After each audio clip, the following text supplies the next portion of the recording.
The 10 Weeks Prophecy of Enoch 93. In the first book of Enoch, chapter 93, Enoch is reading a prophecy from a book to his children during a time period when he was sent back to them from being taken away to paradise. He goes on to explain the entirety of humanity in terms of 10 weeks. A week is not necessarily the same as our 7 days that make up a week. In Hebrew thinking, a week could be any set of sevens in terms of time. So you could have a week of days, week of months, week of years, etc. In Enoch's explanation, the weeks refer to 700-year intervals from the time of creation until the day of judgment. Note, 7 is a key number associated with Enoch, and in this text and other scriptures in general, since he was the 7th son from Adam's lineage. Week 1. I was born the 7th in the first week, while judgment and justice waited patiently. The first week encompasses years 1 to 700. The Watchers came down to earth during Enoch's father's lifetime, but before his birth, on more than one occasion rather than all at once. During this week, there was no judgment decreed against the Watchers' crimes. Week 2. But after me, in the second week, great wickedness will arise, and fraud will spring out. In that week, the end of the first will happen, in which humankind will be safe. But when the first week comes to an end, wrongdoing will spring up, and during the second week he will execute the decree on wrongdoers. From year 700 to 1400, great wickedness will arise on the earth. This is the time when the children of the Watchers, the giants, Nephilim, and Eliud, would wreak havoc amongst animal and humankind.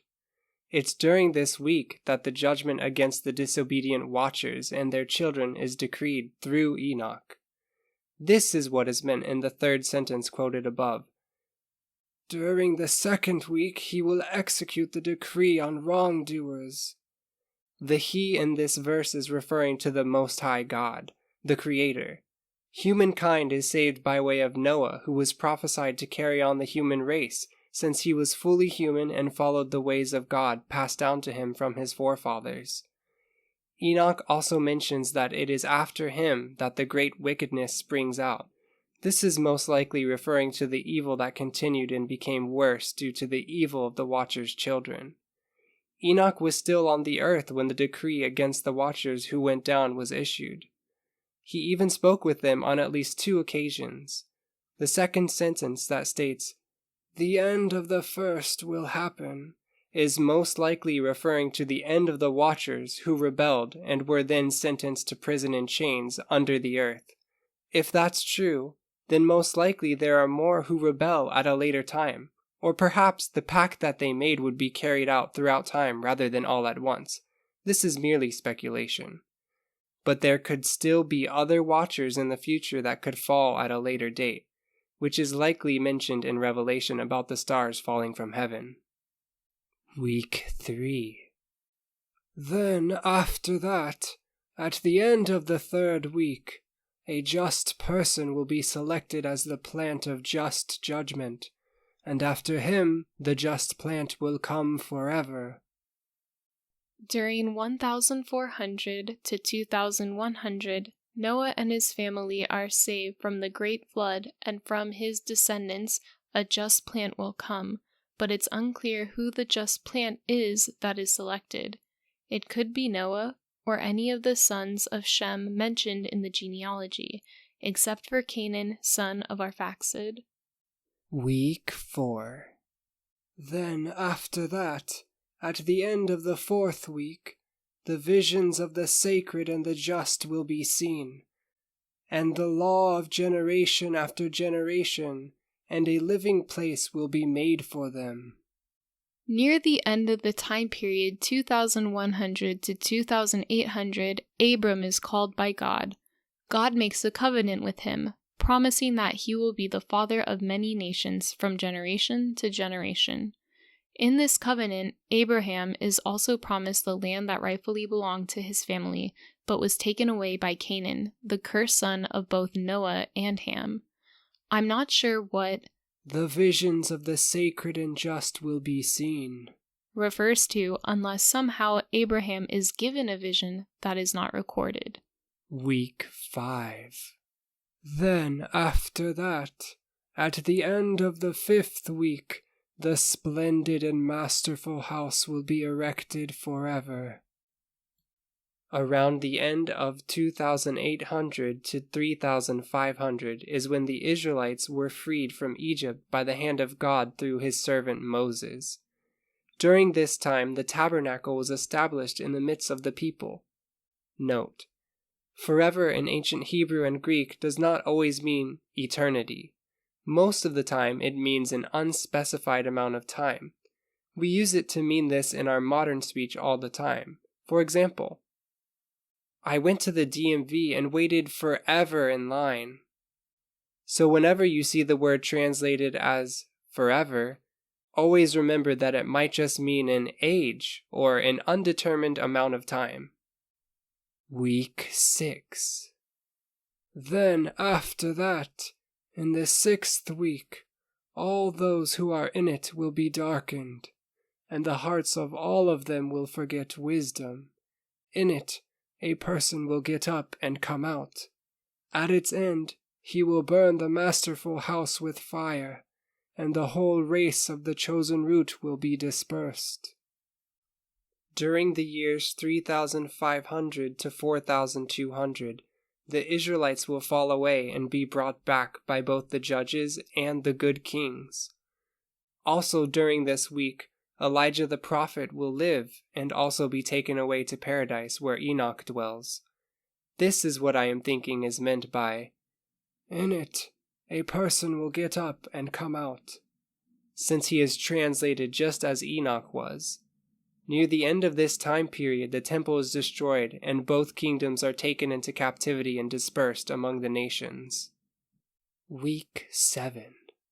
Then after that, in the 7th week, a rebellious generation will arise. It will do many rebellious deeds. At its end, the just will be selected from the eternal plant, and they will be given 7 portions of the teaching of his whole creation. From years 4200 to 4900, there will be a rebellious generation. This is most likely the generation who lived during the time of the Son of the Most High God. The final sentence doesn't make sense if the "it" is referring to the years. However, if the "it" is referring to the rebellious generation that the previous sentence also referred to, then it would make sense. This way of understanding doesn't match with how the other weeks are described though, since the "at its end" is referring to the end of the week. The just would then be those who believed and followed the Son of God and were selected, even grafted in, from the eternal plant. I am the vine.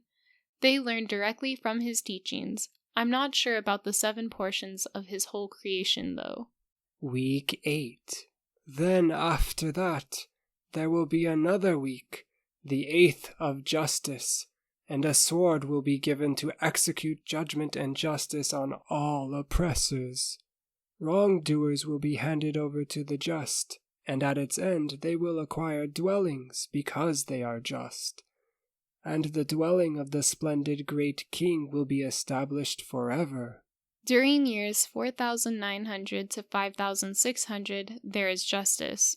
I think that this is when even more of the oppressors, who I think are the spirits of the deceased children of the Watchers and other gods who have abused their power given to them by the Most High, will be displaced from their positions. I think near the end of this time, the just will take possession of the positions that the oppressors had formerly had. If this is the case, then this is a spiritual meaning rather than a physical earthly one. This could make sense since the Son of God mentions that he is going to make a dwelling place in the house of his Father for the righteous. Thus, there are things occurring in the heavens that we on earth may not be aware of. This could be the wrong interpretation, as some above could also be wrong, so keep that in mind. Week 9. Then after that, in the 9th week, the just judgment will be revealed to the whole world. All the deeds of the ungodly will disappear from the whole earth. The world will be marked for destruction, and all people will look for the just pathway. In between the years 5,600 and 6,300, judgment is shown to the whole world, and the world is prepared to be destroyed. This is the time when the Son of God, the root of Jesse, will return to judge wickedness and destroy all evil from the face of the earth. Week 10. And after this, on the 7th day of the 10th week, there will be an eternal judgment that will be executed on the watchers, and a spacious eternal heaven will spring out amongst the angels. The former heaven will vanish and pass away, and a new heaven will appear, and all the heavenly powers will shine forever with 7 times the light. Afterward, there will be many weeks which will exist forever with integrity and justice. From then on, wrongdoing will not be named there forever and ever. On the 7th day of year 6,300, judgment will come upon the watchers, and a new heaven will come forth.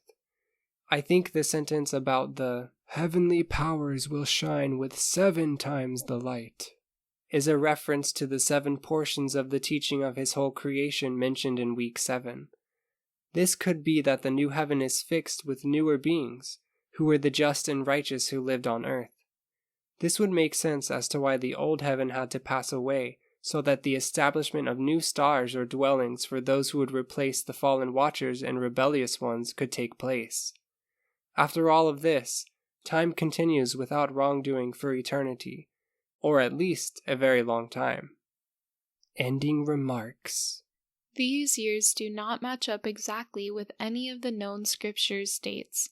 However, they are generally close to what most versions say. For some of the weeks, the events take place either before or after the time mentioned in other sources like the Septuagint, Masoretic Text, and Dead Sea Scrolls.